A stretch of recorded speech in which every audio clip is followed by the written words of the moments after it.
Oh, coucou les amis, l'heure est grave. Aujourd'hui, je dois faire la vidéo parce que ce qui se passe ici au Québec en ce moment, c'est Dieu seul qui sait. Donc, j'ai mon beau aujourd'hui parce que j'ai pris les notes. J'ai pris les notes, je ne dois absolument rien oublier. Donc, ne faites pas attention à mon look. J'ai attaché le foulard parce que demain, là, mes cheveux doivent être un genre, je dois aller me coiffer. Bon, ça ne vous intéresse pas trop. Rentrons directement dans le vif du sujet qui m'amène devant vous aujourd'hui. Vous savez que c'était les élections au Canada.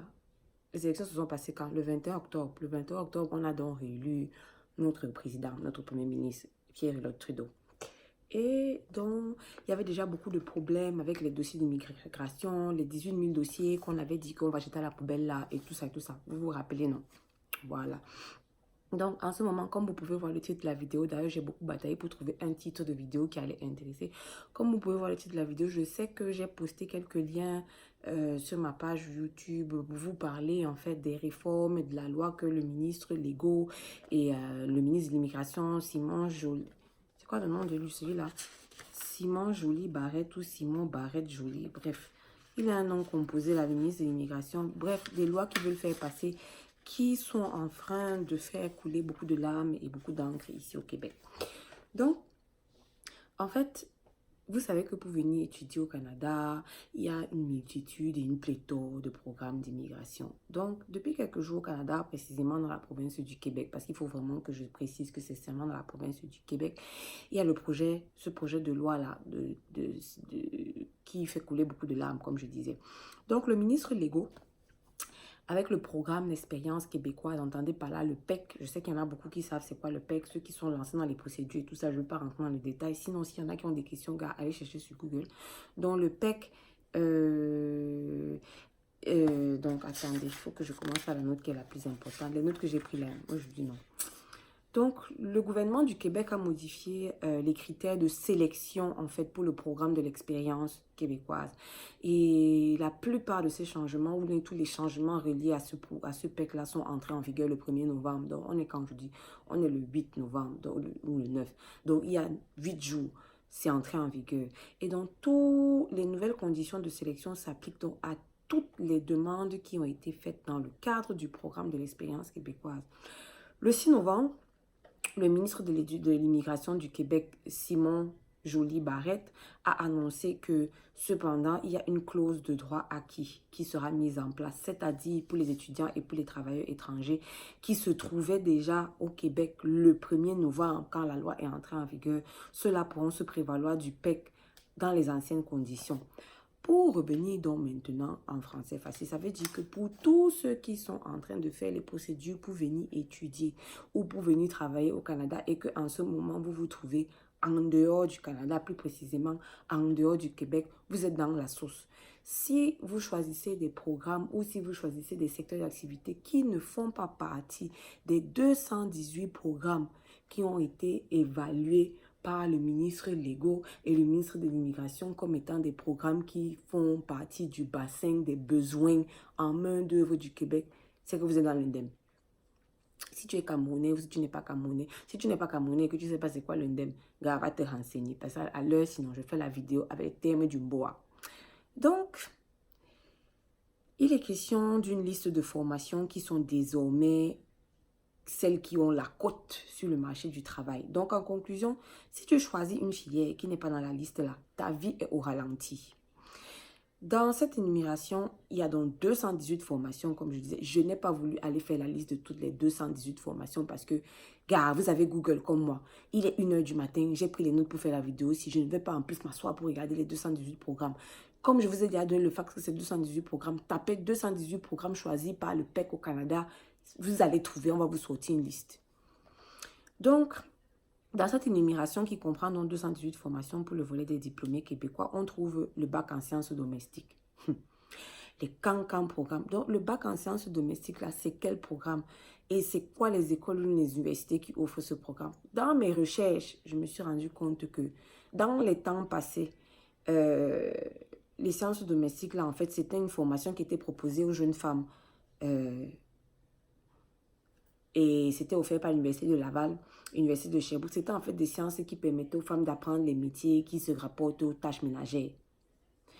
À côté de ça, tu as des programmes comme le DEP en modélage qui a officiellement disparu des programmes qui se qualifient.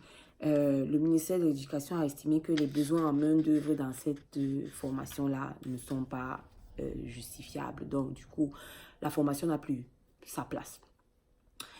En fait, le but de cette réforme, d'après le ministre Legault, le but de la réforme du PEC, c'est que en fait, c'est pour répondre aux besoins du marché du travail québécois. C'est-à-dire que maintenant, il y a des programmes qui sont non offerts aux étrangers. Il y a des programmes qui sont seulement spécifiés pour les citoyens canadiens et tout ça. Donc, sans vouloir plus vous embrouiller que ça ne l'est déjà.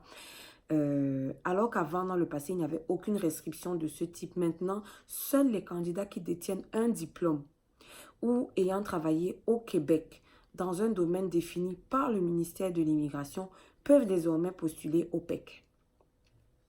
Une voie rapide pour l'immigration permanente. C'est-à-dire que si le programme que tu choisis, je redis encore, ne fait pas partie de la liste de l'immigration, ou si tu ne travailles pas dans un domaine au Québec qui fait partie de cette liste-là, tu es en train de t'essouffler pour rien. Je voyais des gens qui se plaignaient là, il y a une femme qui se plaignait que, oh, elle est venue étudier en, comment on appelle ça, pour devenir, pour les gens qui travaillent dans les bijouteries là, les bagues et tout ça, maintenant ça ne sert à rien de faire ce genre de programme. Il y a une autre qui se plaignait qu'ils ont tout quitté en France, son mari est venu faire des études aussi, c'est de quoi? Des études en maîtrise pour être ingénieur, pour faire partie de l'ordre. Et donc maintenant, il y a certains diplômes que on dit que ça ne sert plus à rien de faire la maîtrise. Si tu fais la maîtrise, gars, tu es dans l'indemne. Il faut seulement avoir le bac parce que le marché du travail dit que c'est le bac qui passe. Bref, des choses comme ça qui n'ont aucun sens. Donc les gens sont fâchés ici, là, le feu sort. Donc, c'est là où les gens se sont fâchés, comme je disais. Donc, après un vif débat, beaucoup de larmes, beaucoup de positions, il y a donc ceux qui ont sorti la clause des droits acquis, donc ceux qui étaient déjà au Québec le 1er novembre, quand on a fait passer la réforme, ou ceux qui avaient déjà travaillé le 1er novembre, vous ne vous considérez pas touché par ça. En fait, vous allez bénéficier de l'ancien système, donc l'ancienne technologie. Donc, à partir donc, de maintenant, il y a deux listes. Il y a une liste avec les domaines de formation qui visent les étrangers et l'autre liste qui concerne les emplois en demande pour les travailleurs temporaires. Donc, dans ce document, on trouve également les formations qui ne peuvent plus être suivies par les étudiants étrangers. C'est le cas, par exemple, des doctorats de premier cycle en médecine vétérinaire, médecine dentaire et optométrie proposés par l'Université de Montréal. Donc, tous ceux qui me posent des questions, je veux venir faire médecine vétérinaire, je vais être dentiste, je veux venir faire optométrie, car vous êtes dans l'indemne. On dit que maintenant, ce n'est plus offert aux étudiants étrangers. Par ailleurs, très peu d'étudiants étrangers en médecine sont admissibles au PEC. Déjà, la médecine à la base, c'est un programme contingenté. Donc maintenant, plus que jamais, votre accès au PEC devient très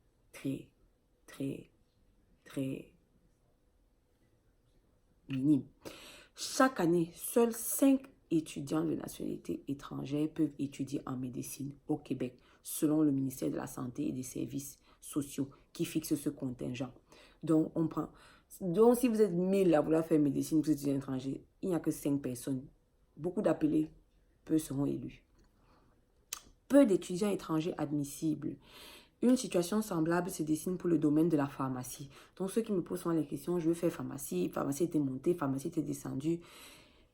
La pharmacie figure aussi sur la liste du ministre Jolin Barrette. Le doctorat de premier cycle qui mène à la profession de pharmacien est contingenté, donc les places sont limitées maintenant.